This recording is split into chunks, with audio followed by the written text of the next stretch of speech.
Good morning friends. আজকে good morning.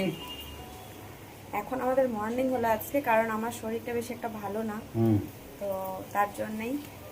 আর এদিকে আমার বর আর কি ব্রেকফাস্টের ব্যবস্থা করেছে। আমার বর জানে যে আমার শরীর খারাপ হলে ব্রেকফাস্ট আর লাঞ্চে কি মেনু রাখতে হয়, তো সেইটা আজকে আমি দুটো শেয়ার জিনিস করব। জানি, যেটা হচ্ছে চা আর দ্বিতীয় হচ্ছে চিকেন, মানে দুটোই চ দিয়ে আর একটা হচ্ছে পাউরুটি এনে জানে যে চা দিয়ে শেখে খাওয়া দেওয়া, হয়ে বাস যাবে। গল্প শেষ।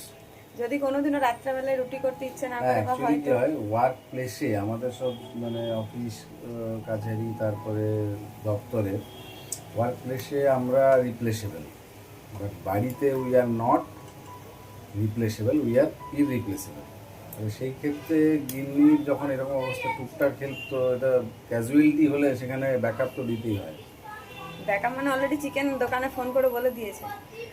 আর এইদিকে দেখো ছেলের জন্য ডিমের অমলেট, এটা একদম অয়েল ফ্রি, এটা আমি করে দিলাম কারণ ছেলে ওই জ্যাম পাউরুটি খাবে না, আর ওর বাবা আর কি জ্যাম ট্যাম দিয়ে রেডি করেছে, ওর জন্য ওকে করে দিলাম একদম অয়েল ফ্রি। দেখো ও তো, এই তো ছেলের ব্রেকফাস্ট রেডি, ওকে দিয়ে দিই। আর আমাদের জন্য এই যে চা হয়েছে আর পাউরুটি বাটার দিয়ে সেঁকা হয়েছে, তো এটাই খাবো আর কি।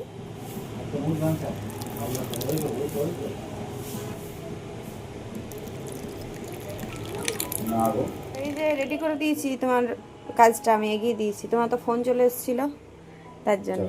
চলো। যেহেতু আমার শরীরে একটু সমস্যা হয়েছে, যার জন্য আর কি এখন প্রচুর পরিমাণে ফ্লুইড খেতে হচ্ছে। আর যেটা খেতে আমার একদমই ভালো লাগে না সেটা হচ্ছে লোকালিটিতে যে ডাবটা পাওয়া যায়, কিন্তু কিছু করার নেই। পুরী দীঘার ডাবের একটা অন্য রকমের টেস্ট, কিন্তু এই সব জায়গায় আমি একদম ডাব খেতে পছন্দ করি না। আর দুপুরে রান্না করেছিল ওই চিকেনের ঝোল, আর এখন এই যে আমরা বেলের শরবত খাবো। বেলের শরবতটা আমি বানালাম, এত সুন্দর হয়েছিল, মানে বেলটার টেস্টটা খুব সুন্দর আর কি। তো এইভাবেই কেটে গেল আর কি আজকের আমাদের দুপুর পর্যন্ত।